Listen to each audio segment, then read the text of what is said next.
Hello friends, स्वागत है आपका अगस्त के क्लासेस में। मैं शालू रानी। हमने केमिस्ट्री के सारे टॉपिक पूरे कर लिए जो रीट के सिलेबस में दिए हुए थे। उसके अकॉर्डिंग जो दिए हुए थे टॉपिक सारे कंप्लीट हो गए। आज हम ये फिजिक्स स्टार्ट करते हैं। फिजिक्स में सबसे पहला ही टॉपिक है बल और गति के नियम। तो आज हम पहले बल को समझते हैं, बल क्या होता है, उसके अलग अलग टाइप भी होते हैं, उनको भी करेंगे। पहले बल को कर लेते हैं, फिर गति के नियम करेंगे। तो बल क्या होता है, जैसे छोटी जो क्लासों में बच्चों को बताया जाता है, बल क्या होता है कि किसी भी चीज को पुश करना या पुल करना। किसी चीज को धक्का देंगे हम या खींचेंगे तो उसको बल कहते हैं। तो पुश और पुल,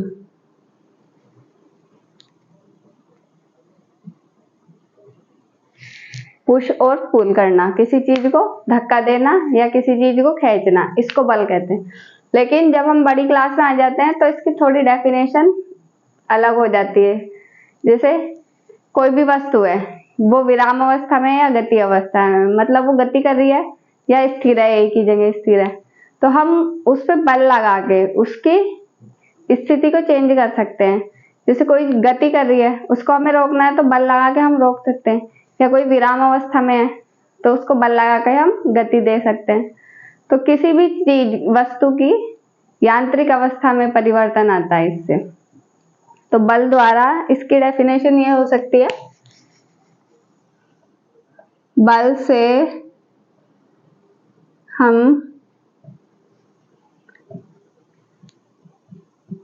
किसी भी वस्तु की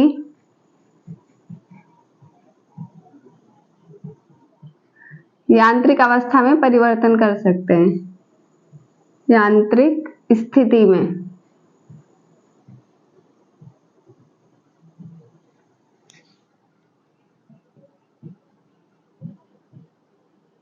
परिवर्तन कर सकते हैं।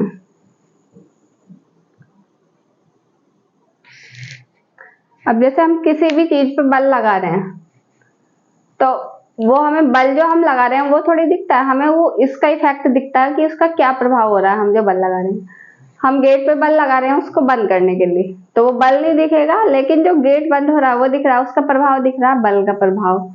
अगर कोई चीज घूम रही है उसको हमें रोकना है, या कोई चल रही है उसको रोकना है, हम बल से रोक सकते हैं। जैसे कोई साइकिल चल रही है, धीरे धीरे चला रहा है कोई साइकिल, तो हम अगर उसको पीछे से खींच देते हैं, बल से ही तो खींचेंगे उसको, तो पीछे से हमने खींच दिया, वो बल तो दिख नहीं रहा, बट उसका इफेक्ट दिख रहा है कि साइकिल रुक जाएगी।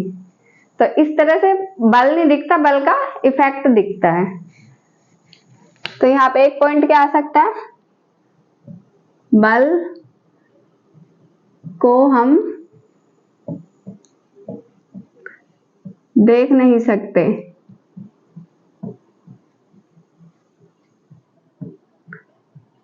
पर उसका प्रभाव इफेक्ट दिखता है।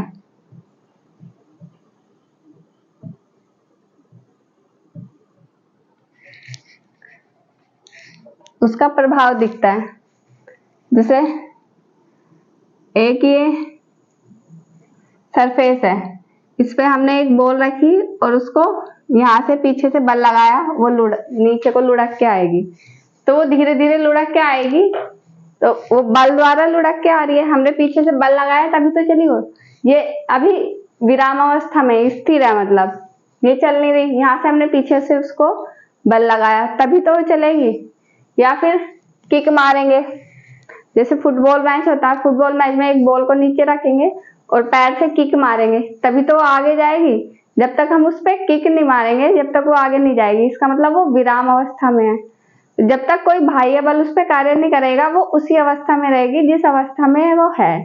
जैसे कोई चीज गति कर रही है, अगर उस पर कोई बाह्य बल कार्य नहीं कर रहा, दूसरा बल कार्य नहीं करेगा, जब तक वो गति करती रहेगी जब तक उस पर दूसरा बल नहीं कार्य करेगा, मतलब वो रुकेगी नहीं, जब तक चलती ही रहेगी। और अगर कोई विराम अवस्था में रुकी हुई है तो उस पर कोई बल लगाया जाएगा बाहर से, तभी वो चलेगी, नहीं तो वो जब तक रुकी रहेगी जब तक उस पर कोई भी बाह्य बल कार्य नहीं करेगा। तो कोई भी वस्तु जब तक अपनी अवस्था में बनी रहती है जब तक उस पर कोई बाह्य बल कार्य नहीं करता। तो एक पॉइंट हो सकता है यहाँ पे, कोई भी वस्तु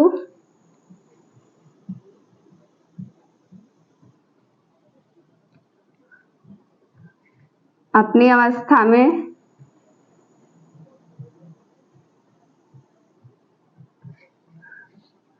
तब तक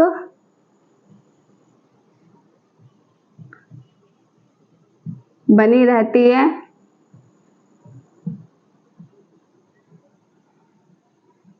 जब तक उस पर कोई बाह्य बल कार्य न करे। उस पर कोई बाह्य बल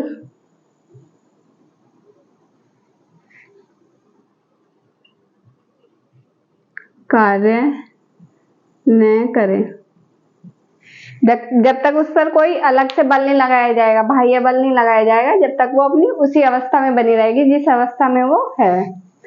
अब इसके कुछ मात्रक होते हैं, ये अलग अलग है। SI आर्मकेस पद्धति में इसका मात्रक न्यूटन होता है, CGS पद्धति में डाइन और FPS पद्धति में पौंड। ये इसके अलग अलग मात्रक है। मतलब बल को हम न्यूटन में माप सकते हैं, डाइन में और पौंड में, उसका मात्रक होगा ये। अब ये क्वेश्चन अक्सर एग्जाम में आता है। 1 न्यूटन कितने डाइन के बराबर होता है? 10 की पावर 5। 1 न्यूटन बराबर 10 की पावर 5 डाइन। 1 पौंड बराबर 13,825.7 डाइन या 13,825.7 डाइन। और 1 kg 9.8 न्यूटन। अब न्यूटन बल ये क्या होता है? 1 न्यूटन बल। अगर किसी वस्तु पे हम 1 न्यूटन बल लगा रहे हैं तो क्या होगा? जैसे 1 किलोग्राम की कोई वस्तु है, उसका विस्थापन 1 मीटर पर सेकंड स्क्वायर करने के लिए 1 किलोग्राम की वस्तु है,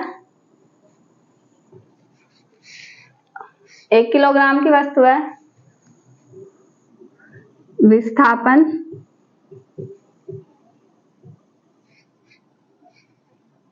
1 मीटर पर सेकंड स्क्वायर।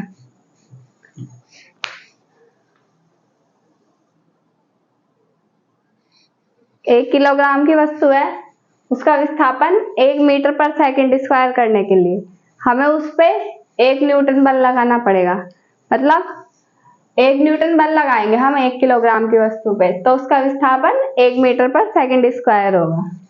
तो 1 न्यूटन बल क्या होगा? 1 किलोग्राम वस्तु पे 1 किलोग्राम वस्तु का विस्थापन 1 मीटर पर सेकंड स्क्वायर करने के लिए उस पे 1 न्यूटन का बल लगाया जाएगा।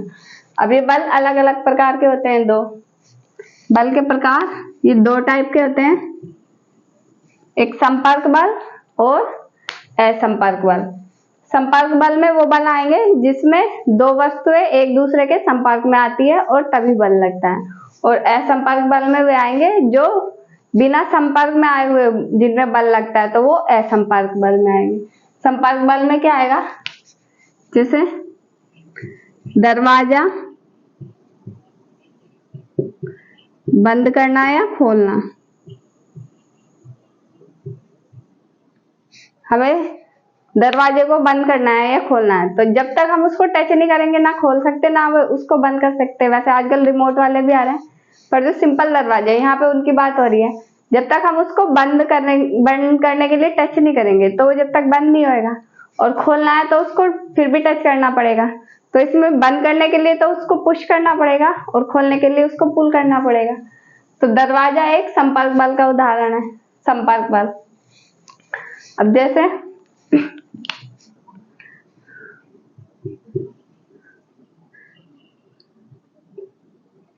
बॉल का लुढ़कना। अब कोई बॉल है एक सरफेस पे लुढ़क रही है, तो वो सरफेस के संपर्क में आ रही है, उस पे घर्षण बल भी कार्य करेगा। तो बॉल का लुढ़कना संपर्क बल का उदाहरण है। एक इसमें थर्ड है, जैसे वायुमंडल है। वायुमंडल में धूल के कण रहते हैं छोटे छोटे, जो वो कण रहते हैं वो हमारे ऊपर या कोई भी चीज है उसके ऊपर एक बल आरोपित करते हैं। तो वायु द्वारा आरोपित बल भी संपर्क बल का उदाहरण है। वायु द्वारा आरोपित बल तो वायु द्वारा लगाया बल भी संपर्क बल का उदाहरण है, क्योंकि वो जब तक हमारे से टच नहीं होएगा, जब तक कोई बल नहीं लगा सकता, वो टच होएगा तभी कोई बल लगाएगा।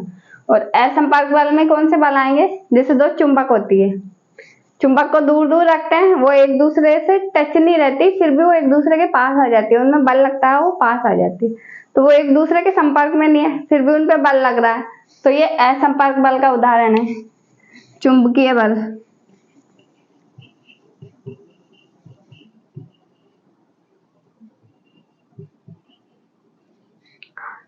चुंबकीय बल भी असंपर्क बल का उदाहरण है। और गुरुत्वाकर्षण बल, जो अर्थ है, अर्थ से सब चीजों पे गुरुत्वाकर्षण बल लगता है, वो अपनी तरफ खींचती है सब चीजों को, वो एक दूसरे के संपर्क में नहीं है तब भी खींचेगी। जैसे पेड़ से फल गिरता है, तो वो फल जो है उसके अर्थ के संपर्क में नहीं है, पर वो गिर के सीधा नीचे आएगा और अर्थ से टच हो जाएगा, तो उसके संपर्क में आ जाता है बाद में, तो गुरुत्वाकर्षण बल ये भी असंपर्क बल का उदाहरण है।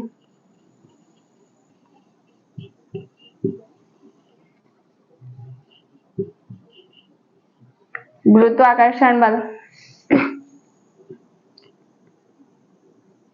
और ध्रुवों के बीच लगने वाला बल, जो ध्रुव रहते हैं, विपरीत ध्रुव एक दूसरे को अपनी ओर आकर्षित करते हैं, प्लस माइनस को, माइनस प्लस को, जो ध्रुव रहते हैं उनमें आकर्षण बल लगता है, वो दूर दूर होते हैं, आकर्षण बल के कारण वो एक दूसरे के पास आ जाते हो, तो उनमें भी आकर्षण बल लग रहा है, तो ध्रुवों के बीच लगने वाला बल।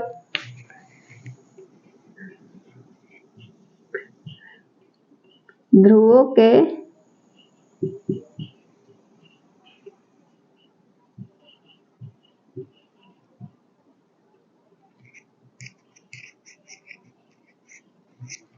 लगने वाला बल,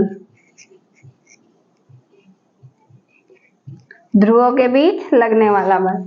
तो ये कुछ संपर्क और असंपर्क बल के उदाहरण है। संपर्क बल में दरवाजा बंद करना है, खोलना, दरवाजे को जब तक हम पकड़ेंगे नहीं, जब तक वो ना खुलेगा ना बंद होगा, जब तक उसके संपर्क में नहीं आएगा, तो ये दरवाजा खोलना या बंद करना संपर्क बल का उदाहरण है। बॉल का लुढ़कना, बॉल उस सरफेस के जब तक संपर्क में नहीं आएगी, तो जब तक वो लुढ़केगी नहीं है। चट्टान का लुढ़कना, चट्टानें भी लुढ़कती हैं, जैसे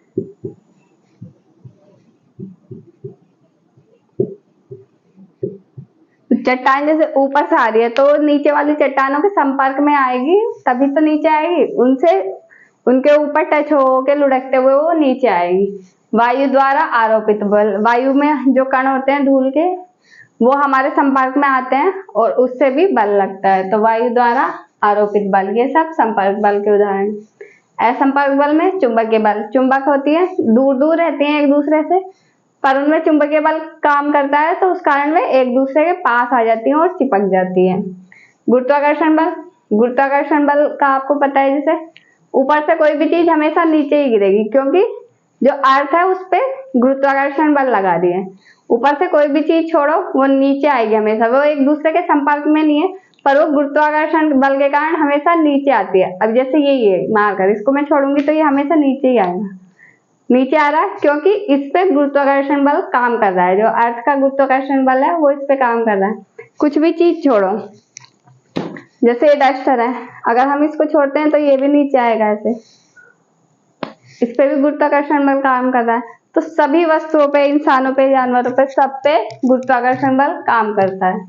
ध्रुवों के बीच लगने वाला बल, ध्रुव जो होते हैं प्लस माइनस एक दूसरे को आकर्षित करते हैं, प्लस माइनस को, माइनस प्लस को, वो दूर दूर हैं पर उनपे आकर्षण बल लगेगा ध्रुवों का, तो वो एक दूसरे से दूर होंगे, जब आकर्षण बल लगेगा तो एक दूसरे के पास आ जाएंगे, तो ध्रुवों पर भी असंपर्क बल काम करता है। तो ये असंपर्क बल के उदाहरण है। और फिर इसमें और भी हैं, बल के प्रकार हैं अलग अलग टाइप के, तो वो हम कल पढ़ेंगे। आज की क्लास में इतना ही है। क्लास अच्छी लगी हो तो शेयर करें, लाइक करें, कमेंट करें और चैनल को सब्सक्राइब करें। और इससे पहले जो सिलेबस हो चुका है बायोलॉजी का और केमिस्ट्री का, उसका रिवीजन करते रहना, उसको कंटिन्यू पढ़ते रहोगे तो वो याद रहेगा, नहीं तो हम उसको भूल जाते हैं अगर बीच बीच में उसका रिवीजन ना करें। तो रिवीजन भी बहुत जरूरी है, उसका रिवीजन करते रहना। आज की क्लास में इतना ही है। Thank you.